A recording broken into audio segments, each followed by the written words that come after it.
Yeah, not only did we think we were going to win because it was really the first test of this killer group that we had. It was like, okay, this is the first time we're put to the test against these top WWE superstars. We've been termed rookies the whole time. We can't lose this because we have a ton of heat. We have all this attention. Now is our chance to prove our credibility.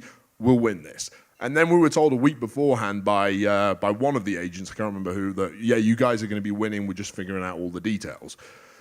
So anyway, a week later, we turn up at SummerSlam, and it's in LA at the Staples Center, huge arena, and we get there, and we get down to the ring, and Edge and Chris Jericho, who are part of the team that we're fighting against, they're already down at the ring, and we all come down there, we're in our suits, and we're looking all smart, and being good boys still, and just go over and say, hey, and I say, hey, guys, we're just trying to figure out how to make you guys look like stars today, and we kind of chuckle about it, and we go off to catering and get some food.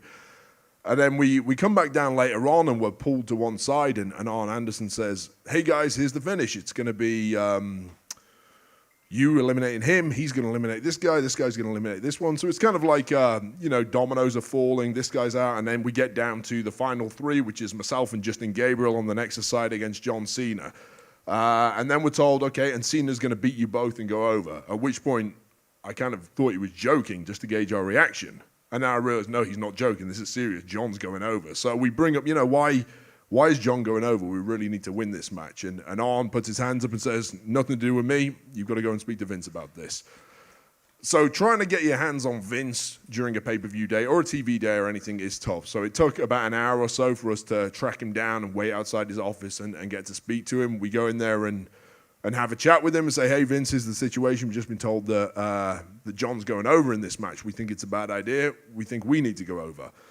And Vince looked me in the eye and told me the reason we're doing this is because SummerSlam needs to have a happy ending, which is a different kind of happy ending to the one you're thinking about now. We didn't want that.